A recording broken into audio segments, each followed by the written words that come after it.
Hello everyone, welcome back to Unraveling Politics, a weekly political analysis show. Before we begin, I just want to let you know I'm not in my usual recording studio, so if you hear any weird noises or strange sounds, I'm going to try to limit that as much as possible, but I cannot guarantee that will be completely eliminated. So as always, if you are new to the show, please like and subscribe for weekly episodes. I also wrote my first book this past summer. If you're interested in checking it out or reading it, please take a look at the link in the description. I really appreciate it. First of all, I have to acknowledge, because this is a political show, I have to acknowledge what happened to Charlie Kirk last week. If you are not aware, I'm sorry to be the one to break it to you. I can't imagine that if you listen to a political show like this one, you don't already know. I'm going to keep my comments very brief. He was horrifically assassinated on Wednesday, September the 10th, at a college campus in Utah. And so much has already been said by our political leaders and by other people, and the reason I didn't make an episode at the time is because I wasn't exactly sure what to say, and as I said, I'm going to keep it brief. Firstly, political violence is never justified. I will always defend what is right, even if that's not popular. And I've done that my entire adult life, which has only been a couple of years, but still. Not to make this about me, but I did write about fighting for what is right in my book, which is available on Amazon, as I said. No matter who it is against, I will never defend violence against someone for political purposes. Never, ever, ever. Violence against another human being for political purposes is not what should happen in the United States of America. Second, I will say I was not a fan of Charlie Kirk. I didn't like him as a person. I thought he needlessly agitated people for the wrong reason, mostly for attention on social media. And in truth, putting yourself out there comes with risks. Even if there's a 1 in 1 million chance, if you roll the die enough times, you will get that one. At the same time, something cannot be his fault, because this was clearly not his fault. It was not his fault that he was assassinated. The victim can still have a role in the events that played. And I would say that applies here. And that's a fact. And lastly, this goes on both sides. We need to turn the temperature down. The problem is our political leaders have said this for years, like Joe Biden. They kept turning the dial up. Our country is like a pot of water on the stove, and our leaders in recent decades have been turning the heat up year after year, and then they're acting shocked when the water boils over. The left needs to stop saying that Trump is attacking democracy, attacking America, and a danger to our democracy. It is fueling anger. The right needs to stop saying the left is attacking America and their danger to our democracy. It is fueling hate on that side as well. Just my thoughts, and perhaps in the weeks and months ahead I'll explain a little bit more as we learn more about the shooter and the potential motivation. As of this recording, we've just learned who it is. We're not exactly sure what the motivation is. It seems like he's on the left, at least in some ways, but I'm going to leave that up. We're going to see that in the future. And I'll leave that for another time. Of course, as you can see on the thumbnail, if you're on YouTube, this is not the only political leader to have been killed or attacked. Gabby Giffords, a Democrat, was shot in 2011. She is on the thumbnail. She was severely injured. She had to resign from Congress to attend to her injuries. Melissa Hortman was a Minnesota legislator, and she was assassinated along with her husband back in June. I believe it was a home break-in. Steve Scalise, who was the House Majority Leader, he was a Republican, and he was attacked in 2017 at a congressional baseball game. It has truly been a horrible decade for uniting our country.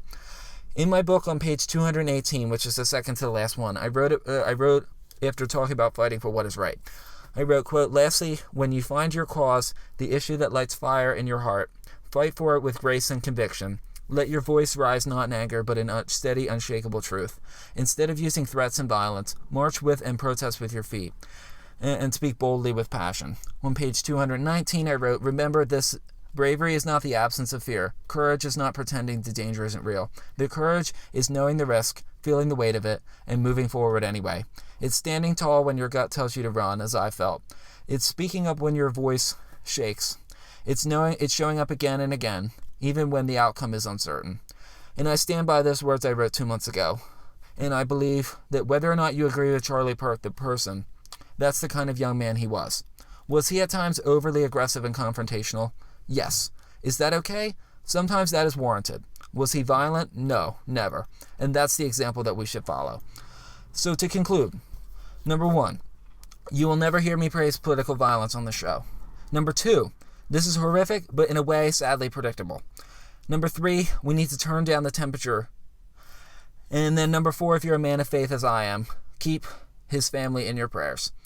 They were there. His children, one of them was 3, the other was 1. Hopefully they won't remember it. But his wife was also there too, and it will be on video for the rest of time. That's going to be massive trauma that they're going to have to overcome from, and that's usually the kind of trauma you don't get over.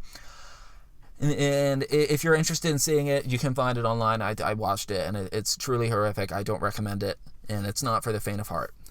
So I know it's tough to move on from something like that, so I'm going to try the best I can. What else is happening in politics this week? Well, we have some news in economics, the legal world, and in politics, which is always, those are always kind of the best kind of weeks in politics. When I was writing the script, I usually start writing these scripts on Tuesday, Wednesday, and I was saying that this was one of my favorite weeks in politics because of all the news that happens, and then I had to take that out because it turned out to be one of the worst.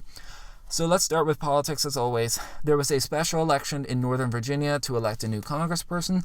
The election was to fill the seat of the late Representative Gerald Connolly, who died earlier in the year from cancer. So the GOP margin has shrunken down to just 6 seats.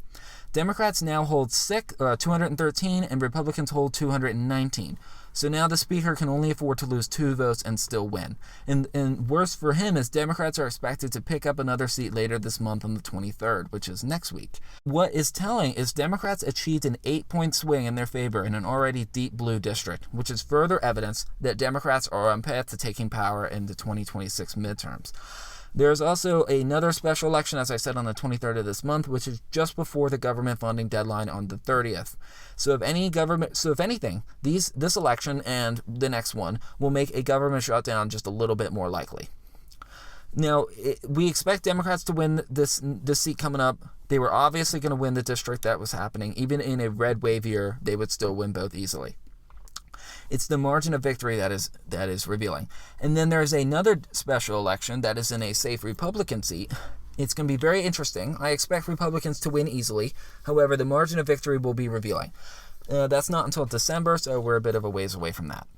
As I said before in the last 2 episodes, this fall will be a tough one for Republicans, and this might be the canary in the coal mine for that. Although, to be fair, they never had a chance of winning this seat anyway. Speaking of a government shutdown, the White House has asked for a short-term extension to January 31st to prevent a government shutdown. And this is a good idea because usually what they do is they extend it until Christmas, and then we have a huge blow-up right before Christmas, and then everyone panics about it, just like last year and the year before and the year before that. There's still a long way to go before a deal can be agreed to. And that the government funding, the process is supposed to begin in April. And that never happens on time. It's been decades since that's happened on time. We're going to know a little bit more in 2 weeks, right as we are about to hit the wall. However, it is telling that Chuck Schumer, who is the Senate Democratic leader, is now prepared to shut down the government. When back in March he said, quote, a shutdown would be a gift to Donald Trump. So what changed, Senator? And really, in my opinion, nothing has changed. This could be a minefield for Democrats, though, because they have 2 options. They can go with what the Republicans want, and they could keep the government open, or they can close the government down with no clear option. So neither of them is great. No matter what, I do believe if there is a shutdown, then Democrats are going to benefit from it, almost certainly. Usually it's the party that shuts down the government is the one that causes the problems. So we'll have to wait and see. We'll know more about that in the coming weeks. So now on to economics. I said we had economic news.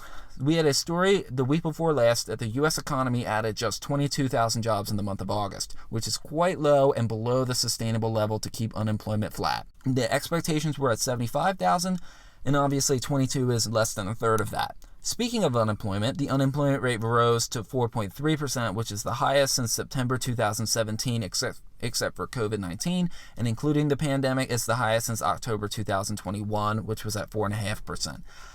However, that's the good part of the story. The bad part is that the U.S. had shed 911,000 jobs, or at least they had 911,000 less jobs than what was initially reported from March 2024 to March 2025, which shows the U.S. economy was slowing long before President Trump came into office.